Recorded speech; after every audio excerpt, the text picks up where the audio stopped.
Hello and welcome. The wind whispers your name as it drifts across a field of snow that never ends. Every step you take sinks into the hush of white silence. No birds, no heartbeat of forest, no sound of life lingers here. Only the cold breath of something older than time, watching from beyond the frost. This is her realm. Not of mortals or of mercy, but of ice and stillness. She is the Frostmaiden, the ruler of the pale horizon, and her name is Auril. She desires nothing less than the quiet perfection of a world frozen forever. You feel her presence in the air itself. Every flake that touches your cheek bears her voice. Each frozen gust carries the echo of her laughter. She is everywhere the cold exists, and the cold never ends. Mortals call her goddess, but she is more ancient than worship, older than prayer. She is not a being who asks for devotion. She is a truth, a cold one that demands only acceptance. Auril is the embodiment of winter in its cruelest form, not the gentle snowfall of early nights or the restful blanket upon sleeping fields, but the kind of winter that forgets how to end. Her existence is the deep freeze that stops rivers, that blackens leaves and hearts, that silences song. The Frostmaiden does not represent change or balance like other gods of nature. She stands against growth and renewal. She is the stilling of motion, the pause before death becomes eternal. Her power stretches across the north of Faerun and seeps further each year. When storms roar across the sea, and ships vanish beneath waves of hail, that is her breath across the water. When spring delays its arrival and crops rot under deep drifts of snow, that is her whisper felt through another season stolen. Few truly understand what she is, though every peasant and traveler knows her name. It is spoken quietly, the way one names the threat they cannot fight. Auril wears many faces, and each tells a different story of her divine cruelty. In her weakened state during the rime, she appears in 3 distinct forms that must each be destroyed before she can be truly defeated. Her first form, which her worshippers call the Cold Crone, appears as a hunched, 7-foot-tall creature with the head of a snowy owl, black talons, cloven hooves, and grayish-white wolf fur covering her body from the neck down. Protruding from her feathery owl's head is a pair of curved goat horns. A cloak and cowl made of pristine white snow conceals much of this form. When this first form falls, she melts away and reappears as the brittle maiden, a 10-foot-tall woman made of jagged ice. This form towers over mortals, its crystalline body reflecting light in fractured patterns, beautiful and terrifying in equal measure. The brittle maiden cannot fly like the Cold Crone, but she is far more resilient, her icy body difficult to shatter. Her third and final form is called Winter's Womb, or the Queen of Frozen Tears, by her most devoted followers. In this state, she appears as a 3-foot diameter ice diamond containing her divine spark. The diamond has facets and a sharp point at the bottom, and it hovers in the air, radiating intense cold all around it. When she speaks in this form, her voice seems to emanate from the heart of the diamond itself, a sound like frost forming on bone. Mortals call these her aspects. They are not avatars in the mortal sense. These are the fragments of winter itself, given physical shape. Each face of Auril acts with its own purpose. The cold crone flies and casts spells, patient and strategic in her cruelty. The brittle maiden crushes opposition through raw physical might. And the diamond form is the purest expression of her essence, cold given consciousness, winter distilled to its most fundamental truth. Together, these three forms weave her presence through the world, like a storm across seasons. There is no part of her that shows mercy, though now and again she grants survival to a mortal who pleases her, only to take everything else they love. Auril's followers believe her touch purifies. They think death by her frost is not an end, but a form of perfection. To them, everything trapped in ice is preserved in its most beautiful state. What moves decays, what freezes lasts forever. This idea, this belief that stillness is sacred, lies at the heart of her philosophy. Her clerics teach that life's chaos, its heat, its fire, and passion, are lesser things that blind mortals from truth. Only by embracing the quiet cold can one stop the cycle of suffering. They speak of her gifts not as curses, but blessings. Hunger that kills the weak, storms that cleanse the impure, and endless winter that restores the world to its perfect calm. But beneath that doctrine hides the truth of her own nature. Auril does not love. She does not nurture. She is not kind in punishment. Her view of creation is utterly alien to mortal minds. The Frostmaiden sees warmth as corruption. She believes life must be still to be preserved. Her cold is not cruelty in her eyes. It is mercy misunderstood. When she freezes a forest into glittering crystal, she sees beauty eternal, the chaos of color replaced by calm. When she turns warriors on the battlefield to ice, she sees them forever locked at their strongest moment. To her, death by cold is not destruction. It is deliverance. Yet her mercy brings only desolation. She tests mortals with random acts of wrath, storms unleashed without reason, crops slain by frost in the height of summer, sailors frozen mid-oar as their ships drift beneath an unmoving aurora. Her hand weighs lightly but endlessly upon the world, never striking once, but pressing, pressing, pressing, until everything stills beneath her snow. Within the divine hierarchy, she stands apart. Where Chauntea cherishes the harvest and Sylvanus balances life and decay, Auril rejects them both. She is not a steward of the natural order, but its inevitable end.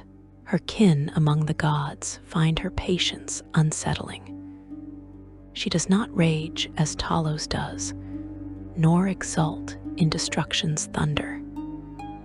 She simply waits. To her, victory is assured because all warmth fades eventually. Her rivalries are ancient. Against Lathander, she burns with particular hatred. He symbolizes renewal and dawn, the return of light. Every rise of the sun is an affront to her dominion.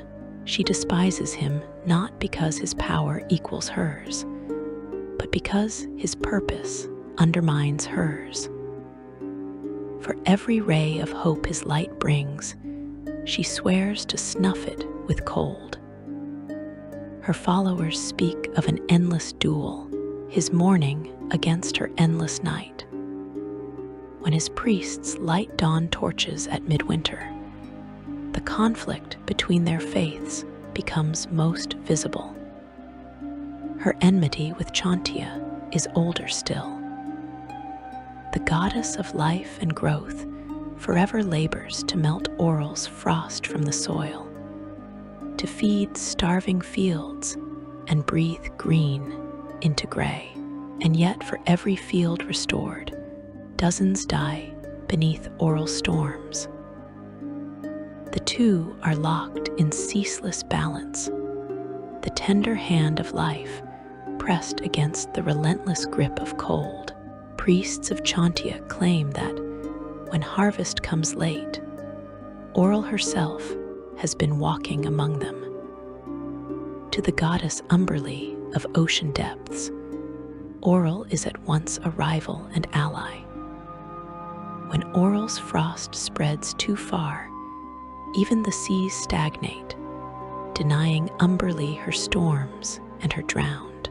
But when Auril weakens the coastlines with endless blizzards, the waves come easy, and the Queen of Depths collects her due. They are sisters in cruelty when it serves them, enemies when it does not. In the late 15th century Dale reckoning, Auril encroached onto Umberlee's domain by freezing her chaotic tides, sparking renewed tension between these two cruel goddesses. On rare nights when the atmosphere stills and you look northward under silvery clouds, you might see faint ribbons of light shimmering across the sky. Those who know the truth whisper that it is not merely beauty, it is her will. The auroras are said to be the Frostmaiden's gaze sweeping over the world, measuring where to cast her next storm. The lights fade gently, but the air grows colder in their wake, and frost forms on even warm breath. Her power is divine but limited, contained within her sphere of winter and cold. She cannot scorch, nor raise the dead, nor heal, but neither does she need to. She can reach any living being simply by extending winter's domain. She requires no sword when the air itself is her weapon. A single exhalation can extinguish a village's fire. A mere thought can set clouds rolling across miles of sky. Her most terrifying gift is persistence. She does not strike with passion and then depart. Her cold creeps in subtle steps. First, the snow that falls early, then the longer nights, then the unending gray of skies that hide the sun. By the time mortals call for warmth, it is too late. The ground is already frozen through, and their prayers melt upon the air before reaching any god who could help them.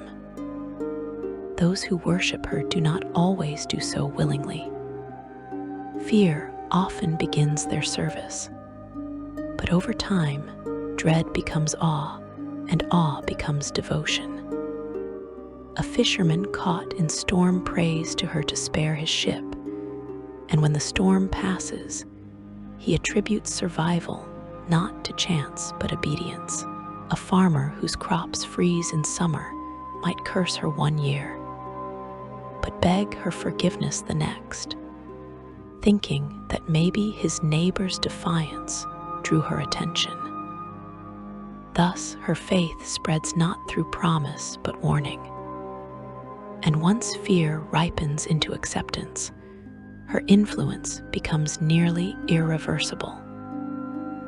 In the coldest lands, there are communities of priests who suffer the cold without complaint, who speak only in whispers so as not to disturb the air with warmth. They perform ceremonies at moonless midnights, offering their endurance to the endless wind in exchange for survival. To them, death by freezing is the holiest fate a mortal can achieve. Their corpses are sometimes left unburned, standing upright in the snow, forever part of the landscape. Legends say that even among the gods, Auril's patience feels eternal. She does not move in chaotic storms alone. Her true weapon is inevitability. She looks at the world and sees warmth decaying slowly, civilization exhausting itself, faiths fading. She waits for despair to do her work, for mortals to turn inward and seal their fires. She knows she will outlast them. She always has. Yet there are moments when she reveals fascination for those who survive her cold. Auril respects endurance almost as much as she admires silence. A lone hunter who braves the tundra, a wanderer who builds a fire from nothing, a village that withstands her storm. She watches them with icy affection. Sometimes she spares such mortals, not out of kindness but curiosity. She enjoys testing limits, seeing how far life can strain before breaking. The survivors of her challenges often describe dreams afterward, visions of a beautiful woman clothed in snowlight who touches their foreheads and whispers, "You will serve me when the thaw ends." It is said that when she speaks, it feels like frost forming on one's bones. Her voice brings no sound, only cold understanding. Those who have heard it never forget it, though most do not survive long afterward. Her greatest desire is eternal winter. That is the axis around which her entire being revolves. To rid the world of its flaws, the mess of heat and life, the decay of motion, she dreams of a toril resting beneath unbroken snow, a world of glassy seas and shining mountains, of cities frozen mid-laughter, and forests standing motionless under sheets of diamond ice. Under her eternal frost, nothing would rot, nothing would change, nothing would die, because all would already be perfect and still. Some scholars believe this vision to be madness, a god's obsession born from isolation. Others suggest it is divine necessity. Every power in creation has its counterweight, and perhaps Auril's ice exists only because warmth must one day be balanced. Whatever the truth, she believes utterly that her vision is salvation. To her, fire is cruel and fleeting. Cold is eternal. Over countless centuries, she has moved closer to making it real. Her small victories, villages frozen, seas hardened, regions plunged into endless snow, are experiments, trials to learn how long the world can withstand stillness before nature rebels. Each attempt brings her closer to the perfect freezing. When you close your eyes and feel the bite of winter wind on your face, remember this: what you feel is not mere weather. It is a whisper from her, an invitation. She watches from the dark skies above, dreaming of the day when your breath too will still, when all warmth will fade, and when Auril will finally sleep under her everlasting ice. She does not rush. She has no need. For the cold always returns, and Auril, patient, watchful, and endless, waits for the moment when the world is finally willing to stop fighting and surrender to her perfect silence. Section 2. The Rime of the Frostmaiden, Icewind Dale's Eternal Night. The sky above Icewind Dale no longer glows with the colors of sunrise or sunset. It has forgotten. The light that once kissed the white peaks with gold has vanished, replaced by a dim, blue twilight that never ends.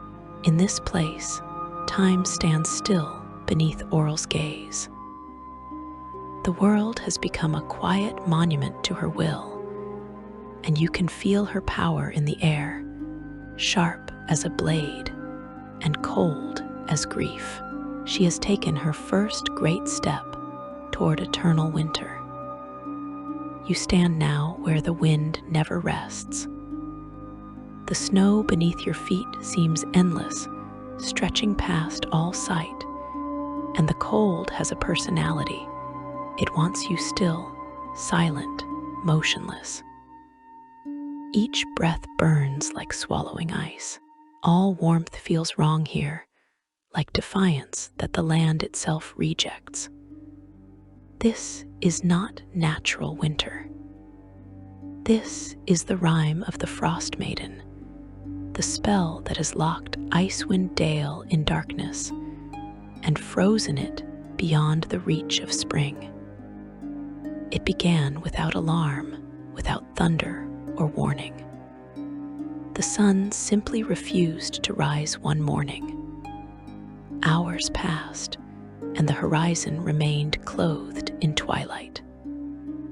At first, the people of 10 towns thought it was a lingering storm, a northern mist hanging heavy. But then the days stretched without change, and the truth crept in. The world had stopped breathing. The season had ended, and winter now ruled forever. In the first months, survival seemed possible. The citizens were used to the cold, after all. The fishermen kept fishing. The hunters still tracked elk and reindeer across the tundra. They thought themselves resilient, but when the fish vanished from under the frozen lakes, when the herds migrated impossible distances, when even the winds felt heavier, something broke within them. They realized this was not simply season or curse, it was intention. Each day the light dimmed a little more. The air cooled further still. The ice that once cracked under steps became thick enough to trap entire ships. The sky never cleared. You could not see the sun's edge. It was as if the goddess herself had drawn a heavy curtain across the heavens and whispered, "Enough." The 10 towns, Lonelywood, Targos, Tourmaline, Caerdineville, Caerconnig, Goodmead, Easthaven, Bremen, Dukin's Hole, and Bryn Shander found themselves islands of humanity afloat in a frozen sea. Trade ended. Roads disappeared under mountains of snow. Wood became wealth, food became myth, and trust became fragile. Every fire burned low beneath smoke that never rose far before the cold smothered it. Inside those homes, you feel the weight of the rime pressing down. The frost creeps along walls in slow, glittering veins, claiming everything. People huddle close, clutching at small flames that give little heat. Conversation has grown soft, voices barely above whispers, as if the people fear to wake the storm lurking outside their doors. Their eyes no longer shine with light, only with reflection from the eternal snow. When survival becomes a ritual, morality begins to fade. In these endless nights, Auril tests not only the body but the soul. Her cold does not kill swiftly. It watches, waits, and whispers to see how far despair can stretch before it snaps. That was when the sacrifices began. In each of the 10 towns, the people turned to the clergy. They prayed for help, but the priests of other gods found their powers faltering. Lathander's light gave no dawn. Chauntia's warmth could not coax buds from the ground. Only Auril's name brought response. Her guidance came not as comfort, but as demand. Each town must offer tribute to her every month. Without it, blizzards would bury them all. No one understood at first what kind of tribute she required. It was not gold. It was not prayer. Her priests spoke of stillness, of silence, of the beauty of ice unmarred. Soon they understood. Auril demanded life. The people gathered each new moon to hold their terrible lottery. Names were drawn from wooden bowls, carved bones, or scraps of parchment. Some towns called this ritual their cold tithe. The one whose name was drawn would be taken outside the walls, stripped of warmth, and left beneath the open sky. You can almost hear the slow steps of that procession, the sound of muffled crying, the sad flutter of fabric as a cloak slips away into the wind. The chosen are bound to posts and left to meet her mercy, though the exact methods vary from town to town. Some use wooden posts carved with symbols, others stone markers, each community developing its own grim tradition. It takes hours. Sometimes the wind is gentle, and you can hear the low hum of frost forming. Other times, a blizzard rolls in, swirling so violently that the sacrifice is gone before morning. When dawn, what passes for it, arrives. A figure of ice often remains, their expression caught mid-plea, their eyes turned upward where the sun should be. No one leaves the sacrifices alone in some towns. They think the Frostmaiden notices devotion. Children watch from windows, too numb to cry. Some nights, her servants come. You might see a shadow move across the snow, delicate and gliding. The air grows sharper, the silence deeper. Sometimes it is her, walking among her followers, observing the offerings. The Frostmaiden might take one of her 3 forms, or perhaps manifest as a glittering aurora descending like a phantom. Sometimes it is her lesser creations, cold light walkers, their hollow bodies illuminated by the glow of frozen souls, creatures that seem to be made from the very essence of those who died in the cold, or druids with frostbitten faces. Speaking her will through mouths that no longer breathe warmth. They come to collect what is left, or to leave it as monuments, coded in eternal rhyme. Between these visits, despair builds. Yet within despair, devotion takes root. The Frostmaiden's faith spreads fastest through suffering. There are those in Icewind Dale who have begun to revere her willingly. The frost druids were the first to turn from balance toward worship. They cast away the teachings of nature's cycle and replaced them with one sacred truth: winter is not a phase to be endured. It is perfection to be preserved. They wander the tundra barefoot and lightly clothed, believing that to suffer her cold is to share her beauty. Their leader, a tiefling named Ravicin, preaches a gospel of transformation through frost. She leads her followers in rituals meant to honor the Frostmaiden, and her devotion has twisted her view of the natural world until only winter seems pure to her eyes. Their rituals are dangerous, performed under the open sky where storms converge. They summon creatures of frost to serve them, beings woven from snow and starlight.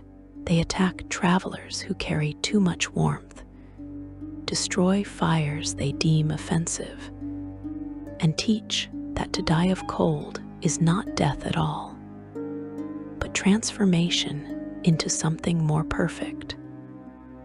Yet many of the faithful are harder to recognize. They are townsfolk who have quietly accepted Auril's rule, who rationalize her cruelty as necessary, who begin to see the act of survival as complicity with her design. The longer the rhyme continues, the more people accept her logic. Warmth breeds weakness, mercy invites failure, and only the strong, as she defines strength, deserve to exist in her world. A strange peace exists within this horror. Some claim to feel comfort in the silence she's made. Without day or night, there is nothing to measure loss by. Without seasons, there is no hope to break again each spring. These people begin to speak softly of Auril as the world's true force of nature, who will one day still all pain under her frozen peace. You look around and see that Icewind Dale itself has changed.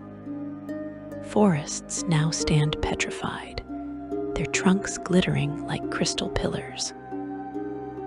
Wolves roam the tundra with fur like silver frost, their eyes glowing faintly blue. The lakes no longer ripple, they lie smooth as mirrors, so still they reflect even the faintest stars.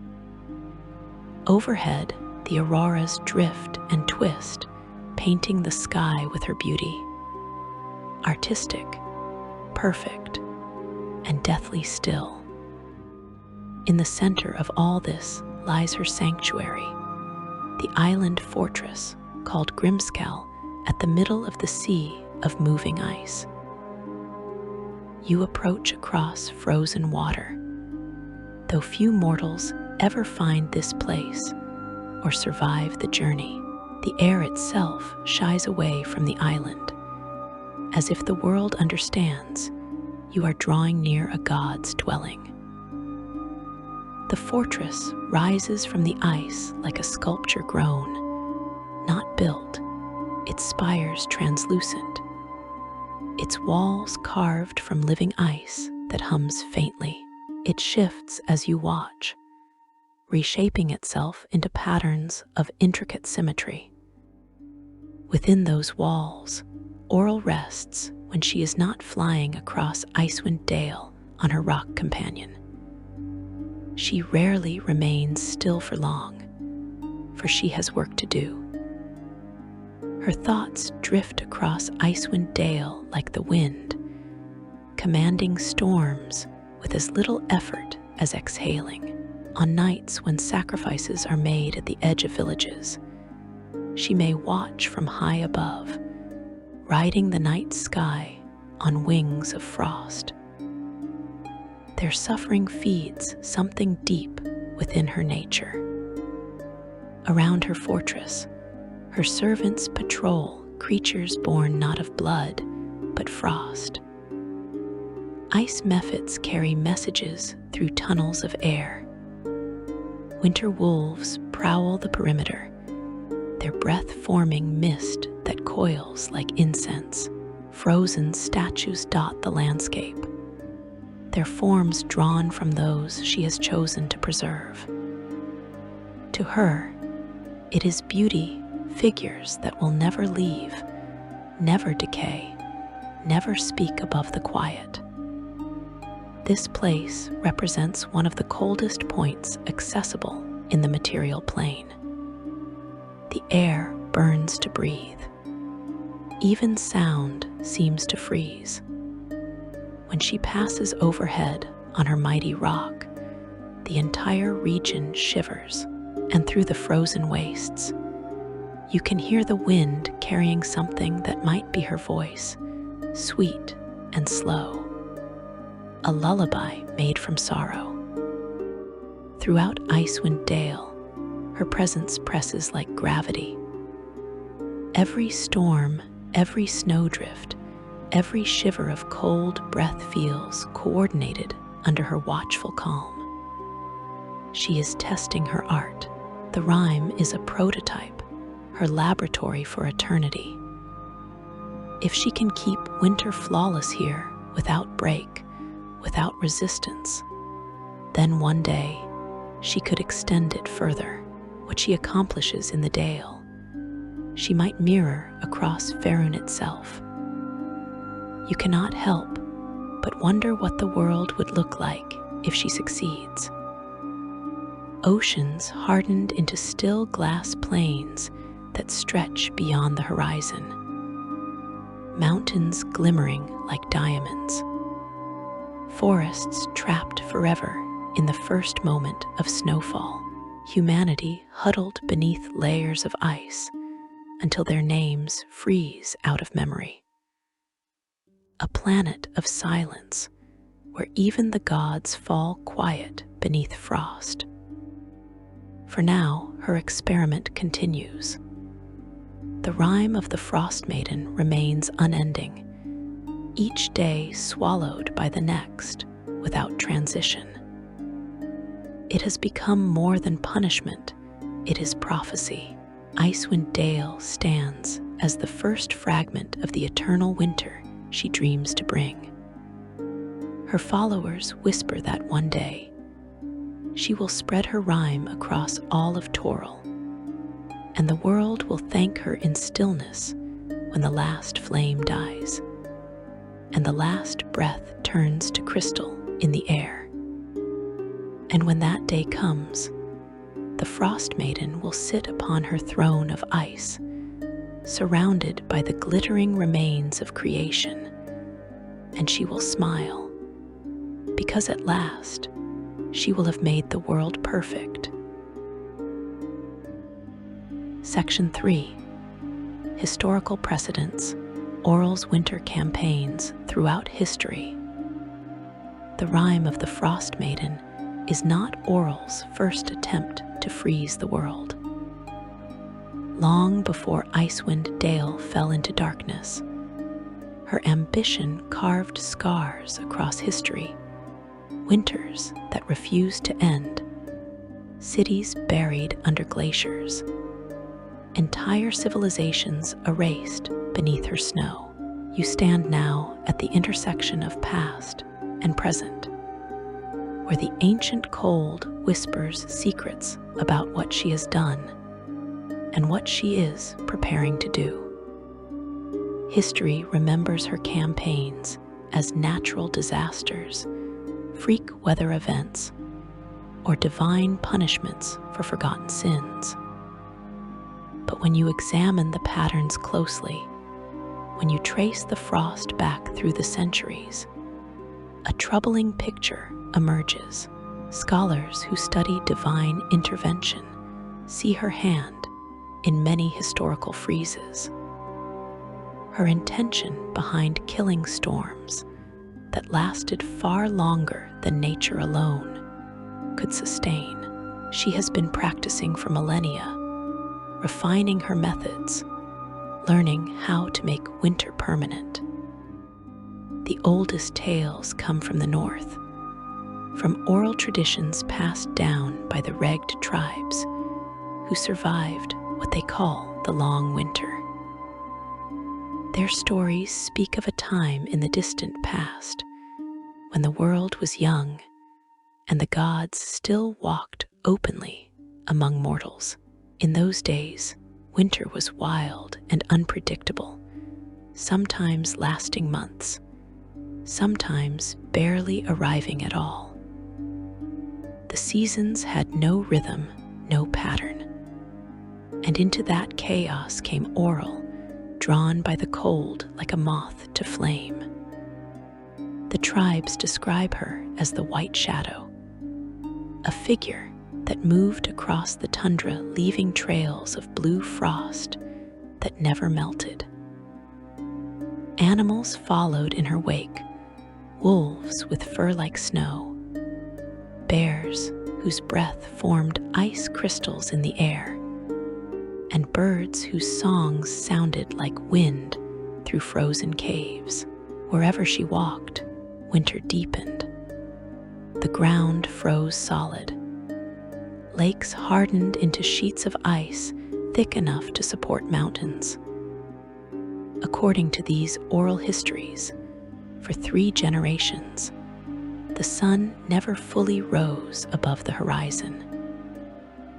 The tribes lived in perpetual twilight, hunting by starlight and aurora, building shelters from packed snow and bone. They learned to survive on almost nothing: preserved meat, frozen fish, and the bitter roots they could dig from beneath the ice. Children were born into that endless winter, grew to adulthood, and died without ever feeling true warmth on their skin. The shamans of those tribes tried everything to break the cold. They prayed to spirits of fire and earth, performed rituals of blood and bone, even attempted to appease the White Shadow with offerings. Some tribes sacrificed their elders, believing that death by exposure would satisfy her hunger. Others built great pyres and burned everything they owned, hoping the flames would drive her away. Nothing worked. The winter only grew colder, the darkness deeper. Then, as the legends tell it, as suddenly as it began, the long winter ended. The tribes woke one morning to find the sun climbing higher in the sky than it had in living memory. Snow began to melt. Rivers that had been frozen solid for generations started to flow again. The White Shadow simply vanished, leaving no explanation, no warning.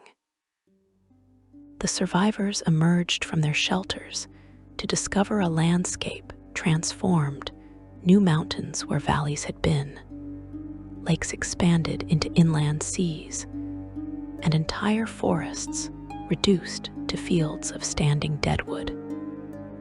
Scholars who study divine power believe this may have been Auril's first major experiment in permanent winter. The pattern suggests she had discovered she could sustain endless cold over a region, but she had also learned the limitations.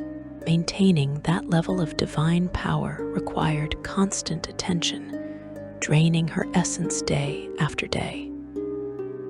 Eventually, she would have needed to withdraw to rest and recover. But the knowledge remained. She had proven it was possible. Centuries passed. The world healed, forgot, moved on. But Auril remembered. And when she returned to test her powers again, she was stronger, more patient, more strategic. Written records from various kingdoms across Faerun document unusual cold periods, that some historians attribute to Auril's influence. These accounts speak of years when winter arrived impossibly early and stayed impossibly late, when snow fell in regions that should never see frost, when entire harvests failed under unseasonable cold, while natural climate variation certainly plays a role. The pattern and intensity of some events suggest divine manipulation. One particularly devastating cold period affected multiple kingdoms simultaneously.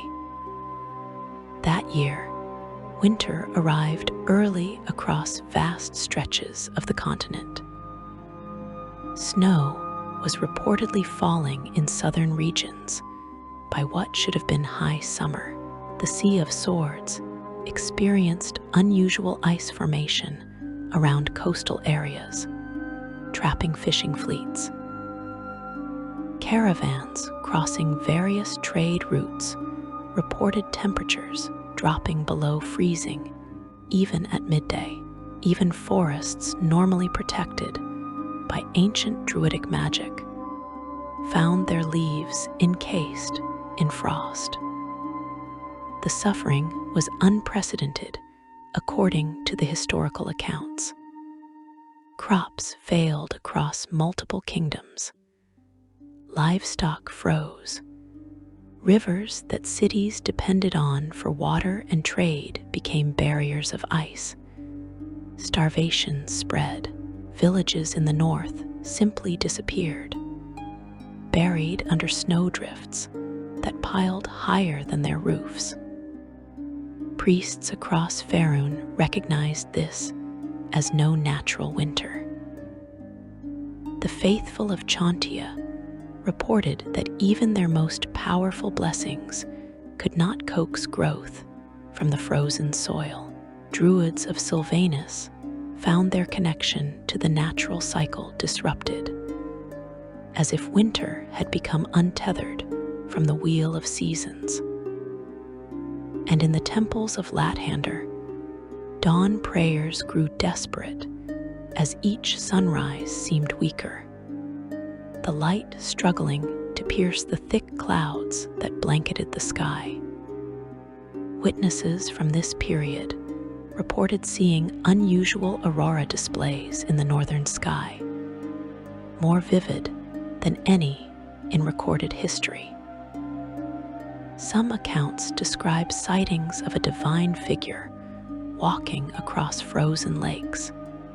Though descriptions vary, these frozen tableaus became monuments to Auril's power, grotesque sculptures that she left standing as warnings to those who would resist her cold. The unnatural winter lasted through multiple seasons, according to the chronicles. By the time the normal winter season should have passed, people had given up hope that warmth would ever return. Governments struggled to maintain order. Trade networks dissolved. Refugees fled south in massive waves, only to discover that the cold was spreading faster than they could travel. Salvation came through divine intervention. The priests of Lathander, coordinating their efforts across many temples, performed a massive ritual that channeled the Morning Lord's power into focused beams of divine light. The working required days of continuous prayer, their combined faith creating columns of golden radiance that punched through the clouds and touched the frozen earth below. The ritual succeeded, but at tremendous cost. Many of the participating priests died from the effort, their life force consumed by the magic. But their sacrifice broke Auril's hold. The clouds began to disperse. Temperatures started to rise. Within weeks, The unnatural winter had retreated back to the far north, leaving behind a scarred continent and countless dead. Yet even the priests of Lathander admitted they had not defeated Auril. They had merely convinced her to withdraw. Based on what we know of divine power, she could have continued indefinitely if she chose. But the effort of fighting against coordinated divine opposition, while maintaining her freeze over such a vast area, would have been extraordinarily costly. This suggests she had learned what she needed to know and retreated to her northern domains to contemplate, to plan, to prepare for her next attempt.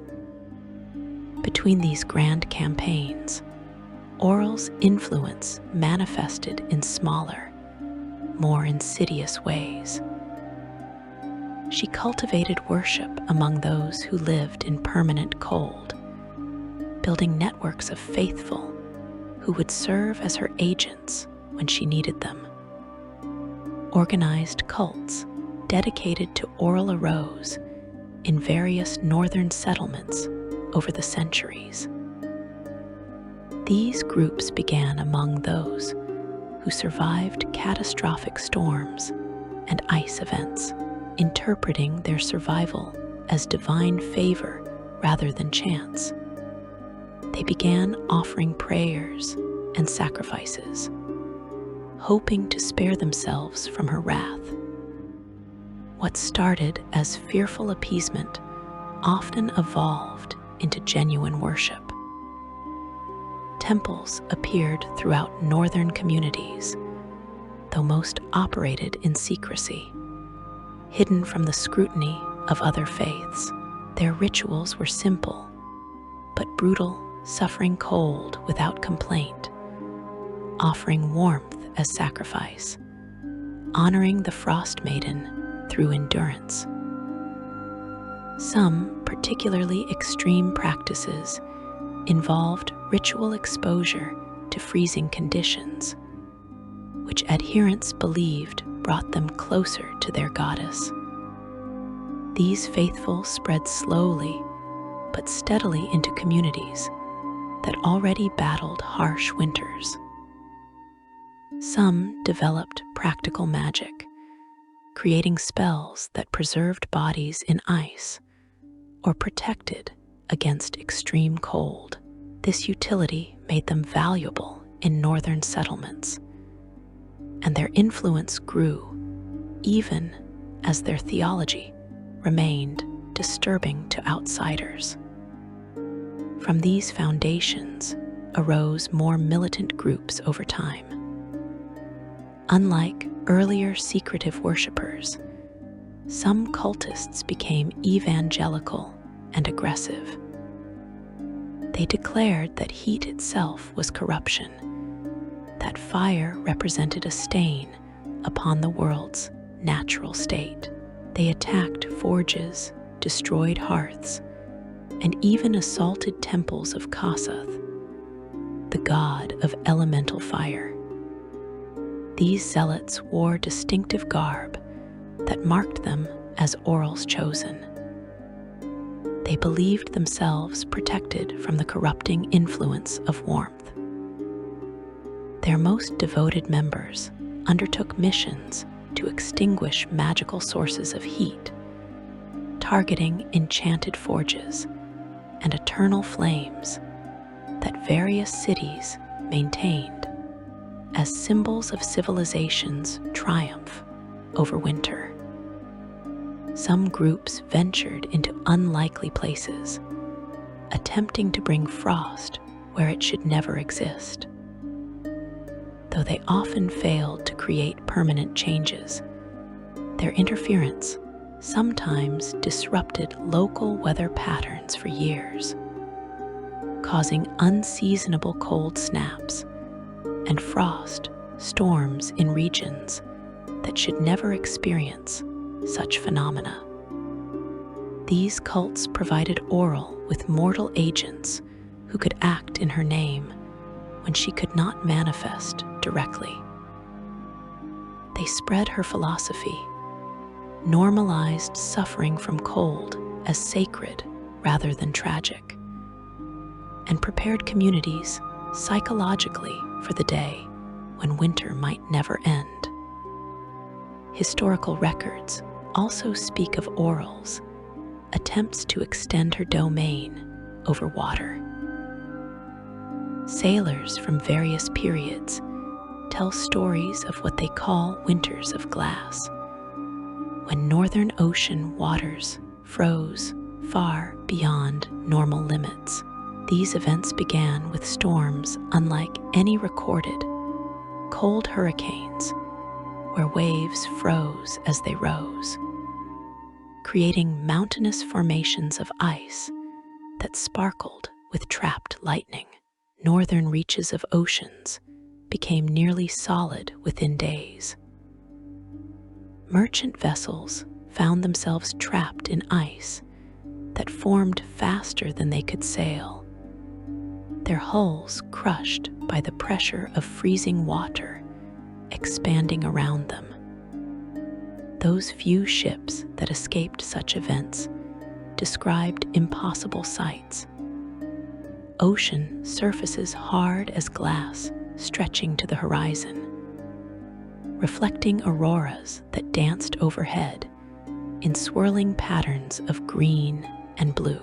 The frozen sea was not rough like normal ice, but smooth and clear, allowing observers to see deep into the depths where marine life floated suspended in crystalline stasis. Scholars who studied the aftermath of such events theorized that Auril was testing whether water could be maintained in solid form, even under direct sunlight. Through sheer divine will, she appeared to be attempting to reverse natural processes, to make ice permanent regardless of temperature or season. When these supernatural freezes eventually ended, the collapse was often catastrophic. As divine attention withdrew, ice began to break apart, creating waves of slush and frozen debris that devastated coastal communities. But fragments sometimes remained, icebergs of unusual geometric symmetry that drifted through northern waters, persisting far longer than natural ice should endure. Every one of these campaigns, whether verified through multiple sources or preserved only in legend, drew responses from opposing deities. Chantia's druids worked tirelessly to counter Auril's frost, blessing fields and forests, pushing warmth back into frozen soil. Lathander's priests performed daily rituals to strengthen the sun's light, fighting against any dimming she caused. Even Sylvanus, normally neutral in divine politics, is said to have intervened when winters threatened to destroy entire ecosystems. The conflict between Auril and Chantia is particularly ancient and bitter. They represent opposing forces: growth versus stagnation, warmth versus cold, life versus preservation through stillness. Throughout history, their struggle has manifested in the fate of crops and harvests. When frost comes early and ruins the autumn harvest, priests of Chantia see Auril's direct intervention. When unseasonable warmth melts snow in midwinter, followers of Auril suspect Chantia's interference. This divine rivalry has shaped agricultural practices across Faerun. Harvest festivals are not merely celebrations, but religious wards against winters early arrival. The burning of effigies during spring planting symbolizes driving away the Frostmaiden's lingering influence. Even the common practice of leaving the last sheaf of grain unharvested originated as an offering to appease Auril, a bargain that if she is given something, she might take no more. Lathander's opposition is more philosophical. As the god of dawn and renewal, everything about his domain contradicts Auril's vision of eternal winter.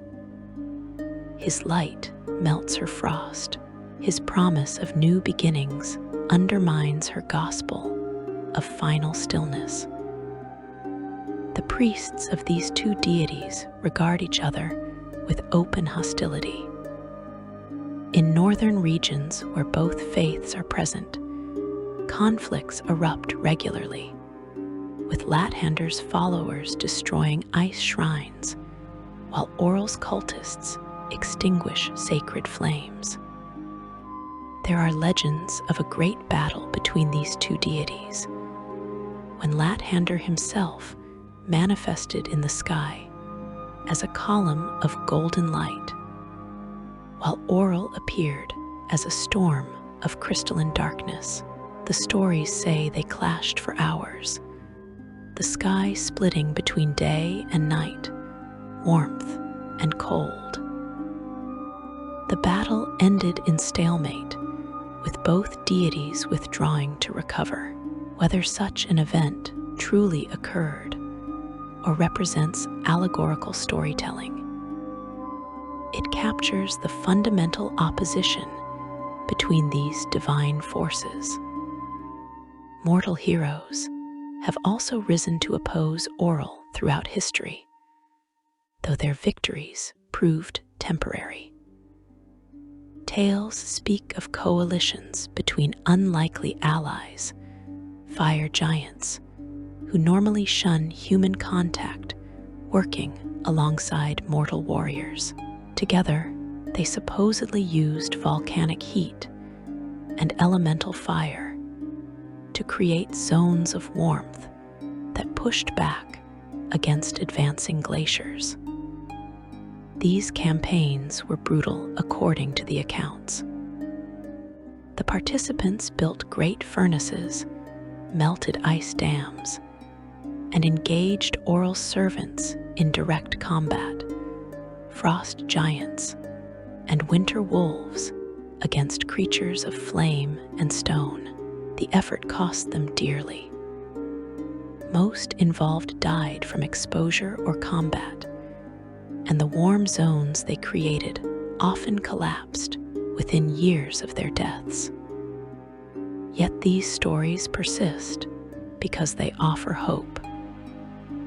They suggest that even divine tyranny can be challenged, that resistance is possible, that warmth can return even from the deepest cold. Whether the specific details are accurate or embellished over centuries of retelling, they serve an important purpose. They remind mortals that they are not helpless before the gods. What remains clear from all these accounts, whether legend or documented history, is that Auril has been pursuing her vision of a frozen world for millennia. Each campaign teaches her something new. Each failure reveals limitations she can work to overcome. Each success, however temporary, proves that her dream is not impossible, merely difficult. The rhyme of the Frostmaiden over Icewind Dale represents the culmination of all this experience. It is not a random act of divine cruelty, but a carefully planned experiment, building on centuries of practice. She has learned from her mistakes, adapted her methods, and chosen her testing ground with strategic precision. And if she succeeds in Icewind Dale, if she can maintain the rhyme indefinitely and perfect the magic that keeps dawn at bay, then the historical campaigns will be seen not as isolated disasters, but as dress rehearsals. Practice runs for the day when Auril finally spreads her endless winter across all of Toril, and the world becomes exactly what she has always believed it should be: silent, still, and frozen forever. Section 4. The mechanics of global freezing, divine power, and limitations. Understanding Auril's ambition requires understanding the mechanics of divine power itself. Gods are not omnipotent. They are bound by cosmic rules, limited by their domains, constrained by the very nature of divinity. When you examine the structure of divine magic and the requirements for reshaping reality on a planetary scale, you begin to see both the terrifying scope of what Auril attempts and the profound obstacles that stand in her way. Divine power flows from worship. This is the fundamental truth that governs all gods in the Ferunian pantheon.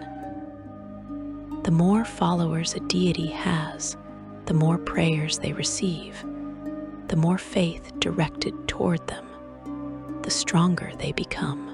This creates a hierarchy among the gods, a ranking system that scholars call divine rank. Auril occupies what theologians classify as the intermediate level of divine power. She is neither a lesser deity struggling for relevance, nor a greater power commanding vast armies of faithful across the world. She sits in the middle, powerful enough to manifest in the material plane and maintain substantial influence over her domain of winter and cold, but not so mighty that she can reshape reality with a thought. This limitation matters profoundly when considering her goal of freezing all of Toril. The rhyme of the Frostmaiden demonstrates both her capabilities and her constraints. She can maintain endless winter over Icewind Dale, a region measuring perhaps hundreds of square miles. She accomplishes this through constant effort, flying nightly on her rock companion Melthorond to reinforce the spell, pouring her divine essence into maintaining the magical barrier that keeps dawn from breaking. But Icewind Dale is not Toril. The planet is vast beyond mortal comprehension. Continents stretch for thousands of miles. Oceans cover more surface area than all the land combined. To freeze the entire world would require magnifying her current effort by factors of thousands or tens of thousands. Based on what we observe in Icewind Dale, such an expansion seems beyond her current power level. The magic she employs to create the rhyme provides insight into the mechanisms of world freezing. At the heart of her spell lies an artifact called the Codicil of White, a magical tome containing the specific incantations and formulae necessary to prevent the sun from rising. This is not merely a weather control spell or a regional temperature manipulation. This is reality-altering magic that affects the fundamental relationship between Toril and its sun. Maintaining such magic requires enormous expenditure of divine energy. Auril must actively sustain the working, which explains her nightly flights across Icewind Dale. Each pass reinforces the barrier, patches weaknesses, and prevents the natural order from reasserting itself. If she were to stop, if she were to withdraw her attention even briefly, the spell would begin to unravel. Dawn would return within days, perhaps hours. Extrapolating from this, freezing the entire world would require either vastly more power or a fundamentally different approach. She would need to become significantly stronger, ascending to greater divine rank through massive increases in worship, or she would need to discover a more efficient method, a spell or working that could sustain itself without constant divine attention. The worship requirement presents a profound paradox at the heart of her ambition. To gain enough power to freeze the world, she needs more followers. But her cruelty drives potential worshippers away. Most who pray to her do so out of fear rather than love, and such worship provides less power than true devotion. Her faithful are concentrated in the coldest regions where winter already dominates, places where people have little choice but to acknowledge her. Moreover, if she were to succeed in freezing Toril completely, the resulting extinction of mortal life would eliminate her worship base entirely. Without followers to provide faith, her divine power would begin to drain away. The frozen world she created would start to thaw as her ability to maintain it weakened. Unless she found a solution to this paradox, a way to sustain divine power without mortal worship, her victory would contain the seeds of its own collapse. Some theological scholars theorize that Auril might be seeking to fundamentally alter her nature, to become something different from a traditional deity. Perhaps she hopes to transform into a force of nature itself, no longer dependent on worship, but sustained by the simple fact of cold's existence. If winter becomes permanent, if ice covers the world, perhaps she could draw power directly from that frozen reality rather than from mortal faith. This would require apotheosis of a sort never attempted before, a transformation that might take her beyond the traditional divine hierarchy entirely. Whether such a thing is even possible remains pure speculation. No known deity has accomplished such a metamorphosis. But Auril has demonstrated patience measured in millennia. If she believes such transformation possible, she has all the time in existence to pursue it. The cosmic structure itself imposes additional limitations. The gods of Faerun exist within a framework overseen by Io, the overgod who maintains balance among divine forces. Io rarely intervenes directly in divine affairs, but when the fundamental order of reality comes under threat, his hand has been felt. If Auril's attempts to freeze the world threatened to unbalance creation itself, Io might act to prevent such catastrophe. What form such intervention would take remains unclear. Io does not communicate in ways mortals or even gods fully understand, but his oversight represents an ultimate boundary, a cosmic fail-safe that prevents any single deity from completely dominating reality. This suggests that even if Auril overcame all other obstacles, she might face opposition from the very structure of existence itself. The other gods present more immediate obstacles. Chauntea, goddess of agriculture and life, would never permit the extinction of all growing things.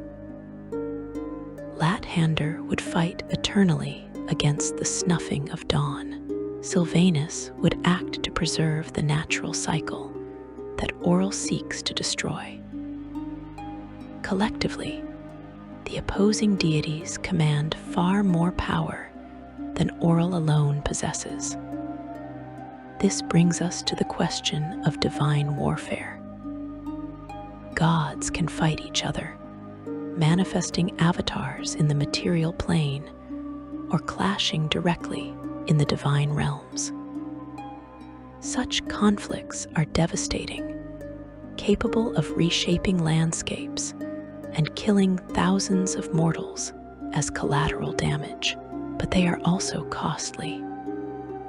Expending divine essence in combat weakens all participants, and gods are cautious about committing to conflicts that might leave them vulnerable to other rivals. Auril's strategy appears to rely on gradual expansion rather than sudden conquest. By freezing Icewind Dale first, she creates a proof of concept while testing the response of other gods. If she can maintain the rime for years or decades without overwhelming opposition, she learns that sustained, localized freezing is politically feasible within the divine community. She can then expand to the next region and the next, slowly normalizing her presence until resistance becomes more difficult to organize. This approach has certain advantages. Opposing gods must decide when the threat becomes severe enough to justify the costs of intervention.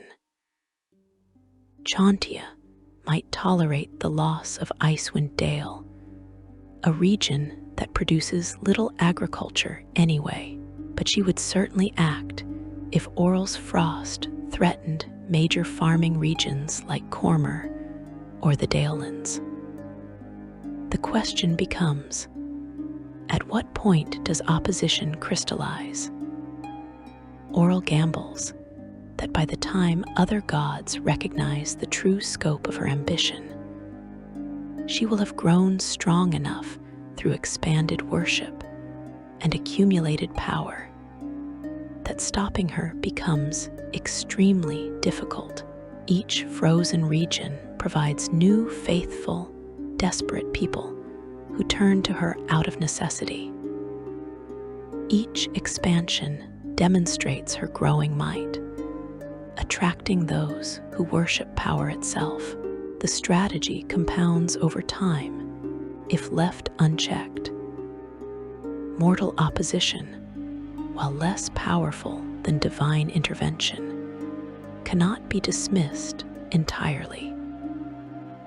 Adventurers have ended the rime in Icewind Dale in some timelines, defeating Auril's manifestation and destroying the codicil of white. Such victories, while they do not permanently kill a goddess, do disrupt her plans and force her to rebuild. If mortal heroes arose in every region she attempted to freeze, the constant setbacks might delay her indefinitely. This suggests that her success depends partly on mortal apathy or despair. If people believe resistance is futile, they surrender without fighting. If they accept her cruelty as inevitable, They do not call for heroes to save them. Her psychological warfare, her cultivation of hopelessness, serves a strategic purpose beyond simple cruelty. Broken spirits do not rebel. The magical infrastructure required for world freezing presents another challenge. The codicil of white enables the rime over Icewind Dale, but extending that effect globally would presumably require either many such artifacts or one of incomparably greater power. Creating divine artifacts requires tremendous effort and often involves sacrifices or rare materials. Auril would need to either craft dozens of codicils or discover a method to amplify a single artifact's power across the entire planet. Ancient Netherese magic might provide insight into such amplification. The lost empire of Netheril accomplished feats of magic that modern wizards can barely comprehend, including flying cities and spells that altered fundamental forces. If Auril could access remnants of that knowledge, if she could combine divine power with lost arcane secrets, she might bridge the gap between regional and global freezing.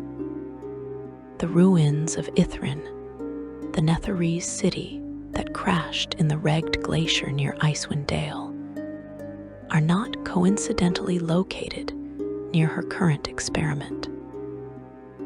Some scholars suggest she chose Icewind Dale specifically because of Ithrin's proximity. Perhaps she seeks something within those ruins, some artifact or knowledge that could enhance her power. Perhaps the rime serves dual purposes, testing her capabilities while also providing cover for excavations into Netherese secrets. Time itself becomes a resource in this calculation. Auril is immortal. She can attempt and fail 1,000 times, learning from each setback, slowly accumulating the knowledge and power necessary for success. Mortals measure their lives in decades. Nations rise and fall in centuries. But gods endure for millennia, and Auril has demonstrated willingness to wait as long as necessary. This patience might be her greatest advantage. Opposing gods must maintain vigilance indefinitely. Mortal heroes age and die, their victories temporary as new generations forget the lessons learned. But Auril never forgets, never gives up, never stops working toward her frozen vision. Given infinite time, even low-probability outcomes become inevitable. Yet infinity cuts both ways.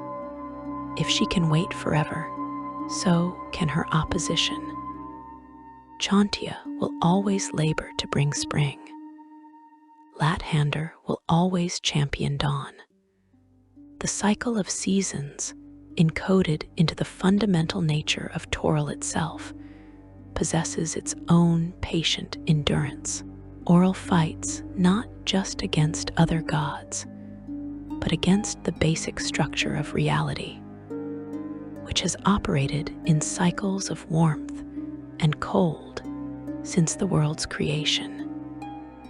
Perhaps this is why she has not yet succeeded despite millennia of effort. Perhaps the cosmic order is simply too robust, too self-correcting, for even a goddess to permanently override. Each time she creates endless winter, natural forces work to restore balance. Each time she gains ground, opposition arises to push her back. The equilibrium holds not because any single force defeats her, but because the entire system resists permanent imbalance. This suggests that her ultimate success might require not just increased power, but a fundamental change to the rules themselves. She would need to alter the cosmic order so profoundly that balance no longer applies, that winter no longer needs to yield to spring, that cold becomes the default state rather than one part of an eternal cycle. Such a transformation would likely require the cooperation or defeat of Io himself, the over-god who maintains the framework within which all other gods operate. The scope of that challenge beggars imagination. It would be like a single thread in an enormous cloth trying to reweave the entire piece. Possible in theory, perhaps, but so unlikely as to approach impossibility. And yet she continues. The rhyme persists. Icewind Dale remains frozen. Auril's nightly flights across the darkened sky demonstrate that however unlikely her ultimate success, however vast the obstacles before her, she has not abandoned her dream. She believes, with the absolute conviction that only gods possess, that one day she will find the way. One day the barriers will fall. One day all Toril will freeze beneath her perfect, eternal winter. Until then, the world exists in precarious balance. Her power sufficient to threaten, but not conquer. Her opposition strong enough to resist, but not permanently defeat. And in that balance, in that eternal struggle between cold and warmth, between stillness and life, the fate of all mortal creatures hangs like a snowflake suspended in air, beautiful and fragile, waiting to see whether it will melt in the dawn or freeze forever in the endless night. Section 5. The philosophy of eternal winter, understanding her ultimate vision. Behind the storms and the suffering, beneath the ice and the endless night, there exists a vision. Auril's dream of frozen Toril is not mere destruction for its own sake, not simple cruelty born from divine madness. When you peer deeper into her philosophy, when you listen to the whispers carried on winter winds, and study the teachings of her most devoted followers, a terrifying logic emerges. The Frostmaiden believes, with absolute conviction, that she offers the world salvation. Her philosophy begins with a single, fundamental premise that shapes everything she does. Beauty is temporary. Life, in its warm and chaotic state, is fragile and fleeting. Everything that lives eventually dies, decays, and disappears into dust and memory. The most magnificent forest will one day wither. The strongest warrior will age and weaken. The grandest city will crumble into ruins. Time destroys all things that possess warmth, and warmth itself accelerates that destruction. But cold, she teaches, is different. Cold preserves. Cold protects. When something freezes, it stops changing. The flower encased in ice remains eternally in bloom, never wilting, never fading. The warrior frozen mid-stride stays forever strong, never weakening, never dying of age or disease. The city, locked in frost, stands perpetually at its peak, immune to the ravages of time. This is the core of her twisted wisdom. From natural wonders to works of art, from living creatures to entire civilizations, the Frostmaiden has spent millennia freezing what she considers worthy of preservation. She does not see herself as a destroyer, but as a curator, selecting pieces of existence to be saved from the inevitable decay that warmth brings. In her eyes, when she turns a living being into a statue of ice, she is not killing them, but immortalizing them, trapping them at their most perfect moment forever. You can see this philosophy reflected throughout her domains. Wherever her influence is strongest, frozen figures stand as monuments, a laughing child forever joyful, a bard mid-song, his expression of passion eternal, lovers embracing, their affection never to diminish. To mortal eyes, these are corpses, victims of her cruelty. To Auril, they are treasures, art pieces protected from the corruption of time. Her clerics expand upon this doctrine, adding layers of meaning that make it more comprehensible to mortal minds struggling to survive her winters. They teach that life is noise, chaos, the constant motion of growth and decay, creating endless disruption. Heat breeds conflict, passion, war, and suffering.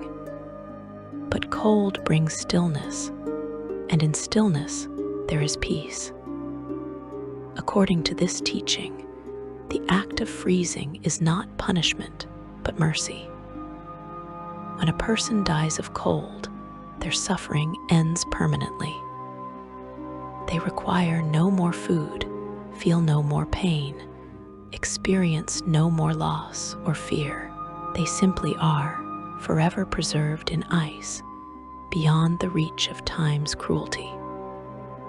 The most extreme followers of this belief actively seek to be frozen, considering it the highest form of enlightenment, a transcendence from the chaos of warm existence into the perfect stillness of eternal cold. This philosophy attracts certain kinds of devotees. Those who have experienced profound loss find comfort in the idea that nothing frozen can be lost again. Those exhausted by constant struggle see appeal in promised eternal rest. Those who fear change embrace the concept of a world that will never change again. Slowly, carefully, Auril's worldview spreads not through force alone, but through offering answers to despair that seem, in the depths of suffering, almost reasonable. Her ultimate vision, then, is a world perfected through preservation. If she could freeze all of Toril, she would create what she considers paradise. Picture it through her eyes, and you begin to understand why she pursues this goal with such patient determination. The oceans would become vast plains of glass-smooth ice, stretching from horizon to horizon.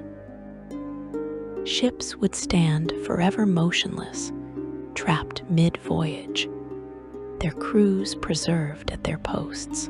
Beneath the frozen surface, marine life would hang suspended in crystalline water. Whales and fish alike caught in eternal migration that never completes. The waves, those symbols of constant change, would finally be still.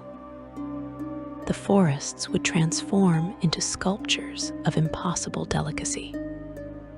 Every leaf would bear its coating of frost. Every branch would glitter with ice. Trees would stand in perpetual late autumn, the moment before winter traditionally arrives, now extended forever. No more would leaves fall and rot. No more would trunks decay and topple. The forest would become a frozen monument to itself, beautiful and lifeless and perfect. Cities would be preserved at their peaks. Markets frozen mid-transaction. Merchants and customers locked in haggling that will never conclude. Temples would hold congregations in eternal prayer, their devotions finally and fully complete in stillness. Forges would go cold, their fires extinguished, their smiths standing with hammers raised over metal that will never be struck. Every city would become a museum of its own existence, a moment in time made permanent. The sky itself would change. The sun, if it could be seen at all through perpetual storm clouds, would provide only the faintest light, enough to see by, but never enough to warm. Auroras would dance continuously overhead, painting the frozen world in shifting colors of blue and green and violet. Stars would shine with exceptional clarity through air too cold for moisture or haze. It would be, in its way, achingly beautiful. And in this frozen world, silence would reign supreme. No wind, for wind is motion, and motion generates friction and heat. No bird song, for birds would be frozen mid-flight. No human voices, for people would stand still as statues in whatever pose death found them. The only sound would be the occasional crack of ice settling, the crystal chime of frost forming on already frozen surfaces, and the distant whisper of Auril herself moving through her perfected domain. This is what she dreams of. This is what she believes Auril should become. In her mind, she would be doing the world a profound service, saving it from the tragedy of existence, protecting everything from the decay that time and warmth inevitably bring.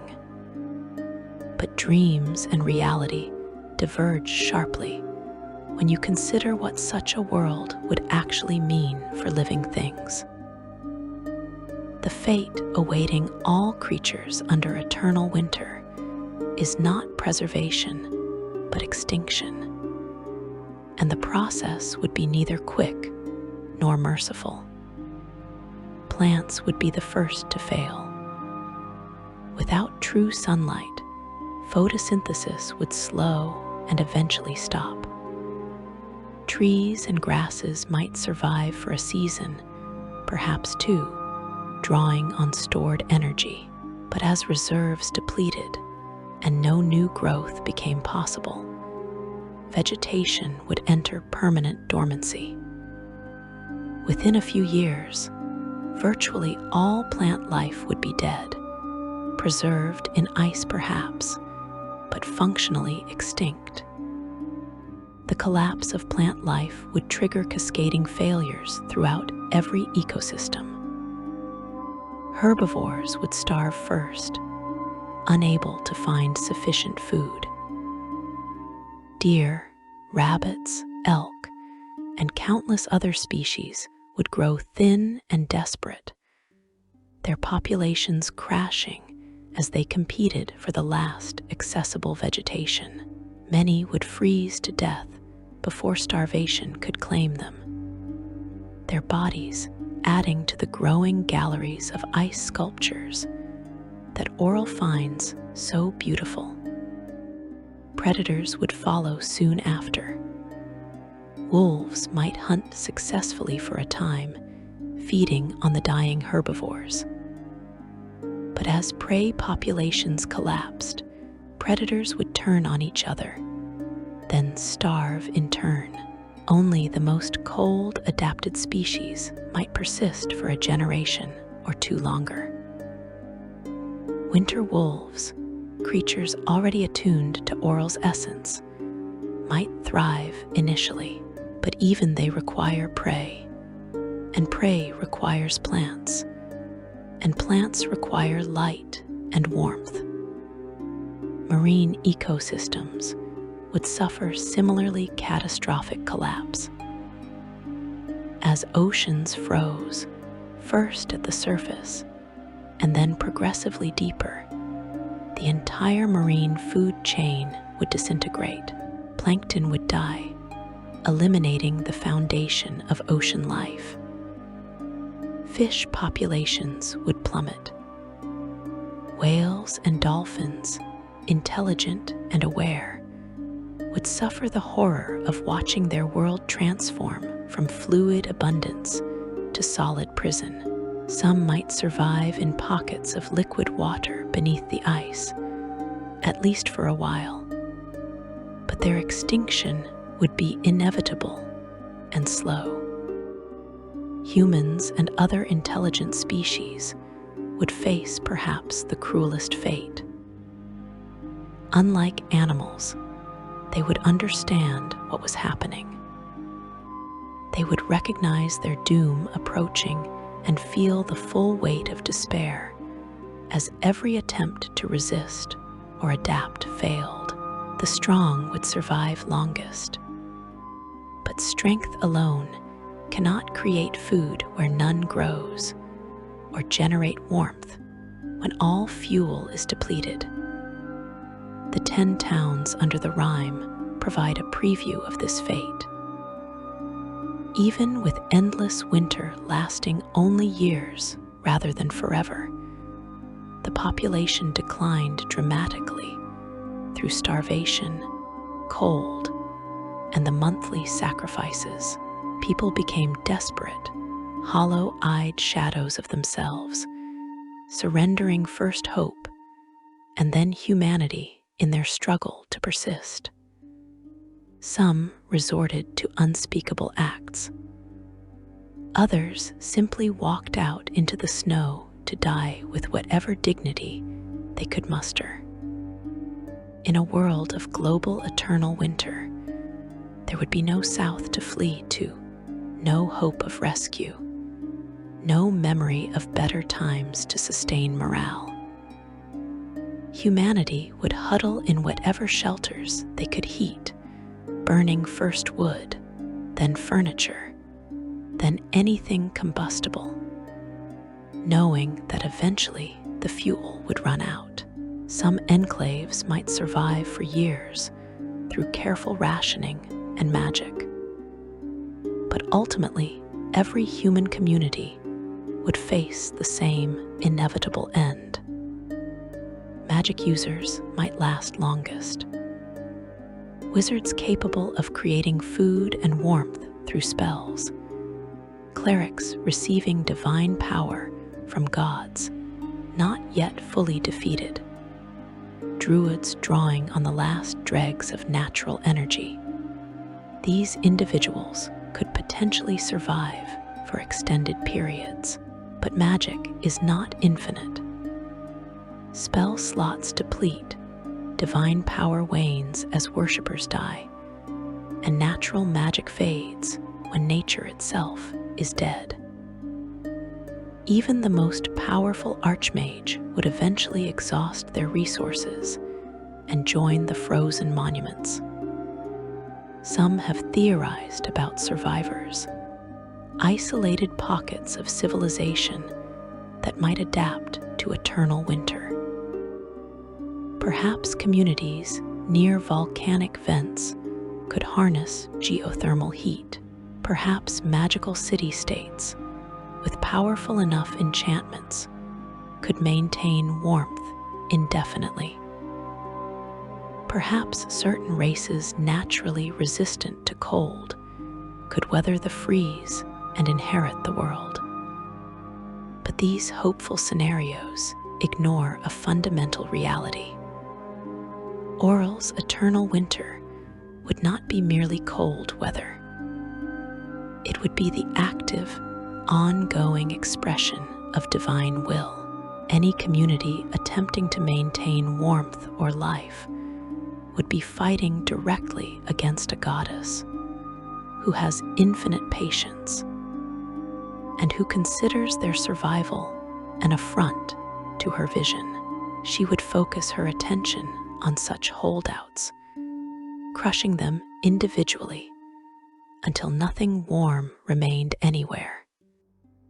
In the end, Auril's perfect frozen world would be a tomb.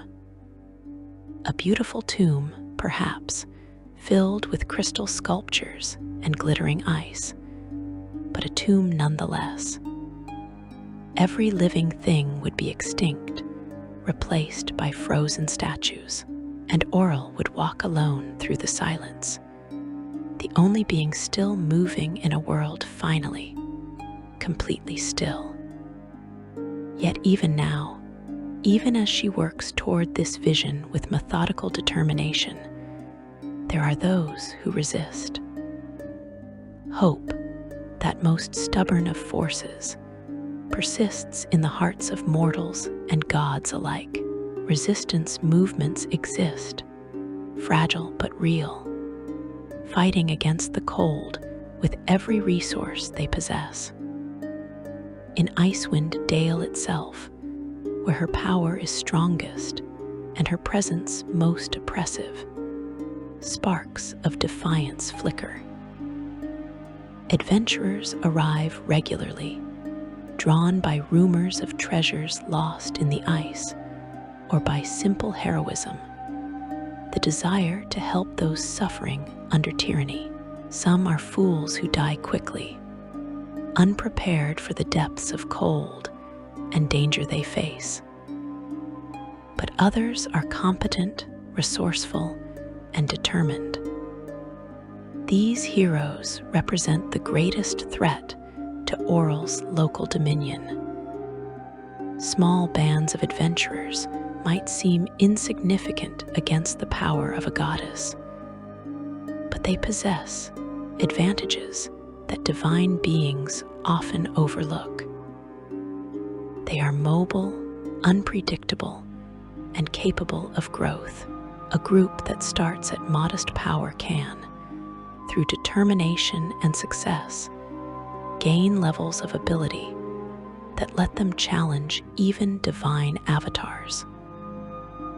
They can forge alliances, rally communities, and inspire hope simply by refusing to surrender.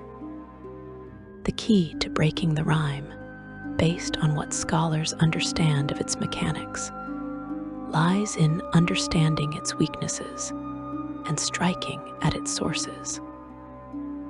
Auril maintains the endless winter through the codicil of white and through her nightly flights on her rock companion, during which she personally reinforces the spell, keeping dawn at bay. Destroying the codicil, defeating the rock, or confronting Auril herself in direct combat could potentially end the rhyme and restore natural seasons to Icewind Dale. These are not easy tasks. The codicil would be kept in a place of power, guarded by her most formidable servants. Her rock companion is a massive, dangerous creature bonded to the goddess, and Auril herself, even weakened by the constant drain of maintaining the rhyme, remains an intermediate deity with 3 separate forms, each requiring defeat before she can be banished. Heroes attempting these challenges face death at every turn. Yet mortals possess something that gods sometimes lack: creativity born of desperation. They can use tactics, exploit terrain, forge unexpected alliances, and make sacrifices that deities, concerned with preserving their divine essence, cannot match. A group of determined adventurers, properly prepared and possibly aided by artifacts or blessings from opposing gods, stands a realistic chance of defeating Auril's manifestation and driving her from the material plane. Such victories would be temporary. Banishing a god does not destroy them. Auril would retreat to her divine realm to recover, planning and preparing for her eventual return. But even a temporary victory matters immensely. It would break the rhyme, allow spring to return, let crops grow, and give populations time to recover. It would prove that resistance is possible, that divine tyranny can be challenged, that warmth can return even from the deepest cold. Beyond individual heroics, larger resistance movements organize wherever Auril's influence spreads. The churches of Chauntea coordinate efforts to bless fields and preserve seeds against unseasonable frosts. Temples of Lathander perform daily rituals to strengthen sunlight and push back against encroaching darkness. Druids of Sylvanus work to maintain the natural cycle, fighting to ensure that winter remains a season rather than becoming permanent. These religious efforts represent something profound, the collective will of multiple faiths united in common cause. Normally, temples compete for followers and influence, but the threat of eternal winter transcends such petty conflicts. When Auril grows too ambitious, when her frozen touch reaches too far, even rival churches set aside differences to oppose her. This unity of purpose represents perhaps the strongest barrier to her ultimate success.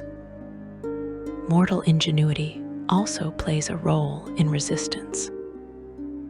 Wizards research spells specifically designed to counter cold and create warmth. Artificers develop magical items that provide heat independent of fuel. Alchemists formulate potions that grant temporary immunity to freezing. Engineers design shelters that retain warmth efficiently. Each innovation represents a small victory, a way for humanity to survive a little longer, to resist a little more effectively. Communities themselves become sites of resistance simply by maintaining hope. When a town continues to celebrate festivals despite the cold, they resist. When families share their last food with neighbors, they resist. When children play in the snow instead of cowering in fear, they resist. These small acts of normalcy and kindness defy Auril's vision of a silent, still world. They prove that warmth exists not just in temperature, but in the connections between living beings. The philosophical resistance matters as much as the physical. Auril's greatest weapon, beyond the cold itself, is despair. She wants mortals to believe that warmth is temporary, that cold is inevitable, that resistance is futile. When people accept this belief, they stop fighting. They begin to see her frozen world not as horror, but as destiny. They might even, in the depths of suffering, convince themselves that eternal winter represents mercy. But when people remember that winter has always ended before, when they hold to faith that spring will come again, when they refuse to believe that cold is the natural state of existence, then they resist in the most fundamental way. They reject her philosophy. They deny her the psychological victory that would make her physical conquest so much easier. This resistance of the mind and heart may ultimately prove more important than any sword or spell. Looking forward, the question remains whether Auril will ever achieve her dream of freezing all Toril. The obstacles are immense, as we have explored. The divine opposition, the cosmic constraints, the practical limitations of power and worship, all suggest that complete success is unlikely, but unlikely is not impossible. Gods think in time frames of millennia. What seems impossible now might become achievable given enough time, preparation, and opportunity. Perhaps the greatest hope lies in the fundamental contradiction at the heart of her vision. A world frozen completely still, with all life extinct, would be a world without worship. Without worship, her power would weaken. Without power, she could not maintain the freeze. The eternal winter she dreams of might contain within it the seeds of its own collapse. Unless she finds a solution to this paradox, her victory would be temporary, lasting only until her divine essence depleted and the natural order reasserted itself. But even a temporary victory could last for centuries or millennia. Entire civilizations would rise and fall in that time. Countless generations would live and die knowing only cold. From the perspective of mortal timescales, even a temporary frozen age would feel eternal. The academic observation that it must eventually end provides little comfort to those suffering through it. This brings us full circle to where we began, standing in a field of endless snow, feeling the Frostmaiden's presence in every flake, every gust, every moment of cold. She is not gone. She is not defeated. She continues to dream her frozen dream and work toward its realization. The rhyme over Icewind Dale is not an isolated incident, but a rehearsal, a demonstration, a proof of concept for what she intends to do to all the world. Every winter that seems to last too long, every unseasonal frost, every storm that arrives without warning, these might be coincidence, or they might be her testing her reach, probing for weaknesses, measuring the world's resistance.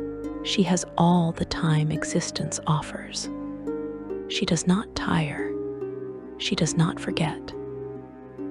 And she believes absolutely that one day, when the circumstances align perfectly, she will succeed.